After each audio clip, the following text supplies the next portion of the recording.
आज म्हणलं स्वतःला जरा जाब विचारावा, आईसाठी आपण काय करतो आढावा घ्यावा.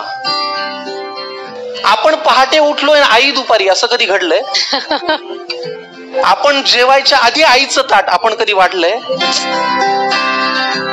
बरं, तुम्ही घरी येताना विनाकारण आईसाठी काय आणता? तुम्ही घरी येताना विनाकारण आईसाठी काय आणता? बरं तुम्ही सांगा, तुमच्या स्वतःच्या आईचा फेवरेट कलर कोणता? देवा, आईला हवं ते मिळू दे अशी प्रार्थना कधी केलीये? पाहिलं का आई शेवटची कधी ऑनलाईन आलीये?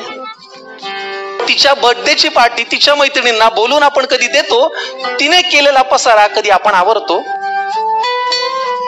तरीही बाळाला कोणी बोललं की तिचं मन येतं भरून, तरीही बाळाला कोणी बोललं ना की तिचं मन येतं भरून.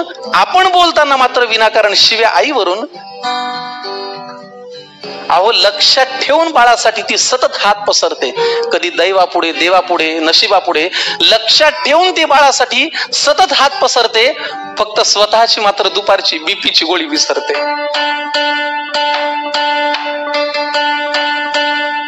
आईची आई होऊन बाळांनो कधीतरी वागा ना. आईची आई होऊन बाळांनो कधीतरी वागा ना. तिचा खडबड हातात घेऊन एकदा बघा ना.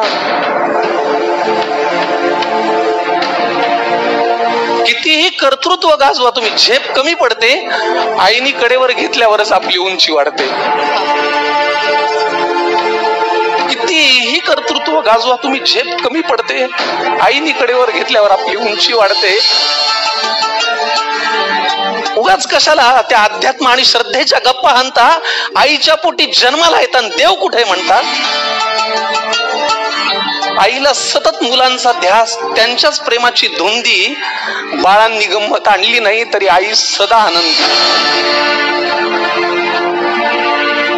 आईला सतत मुलांचा ध्यास, त्यांच्याच प्रेमाची धुंदी. बाळांनी कधीच गंमत आणली नाही तरी आई सदा आनंदी. नको कुणाशी स्पर्धा देवा, नको कुणाचा हेवा. जग जिंकायचं ना मित्रांनो तर आईच्या पायावर डोकं ठेवा. जग जिंकायचं असेल मित्रांनो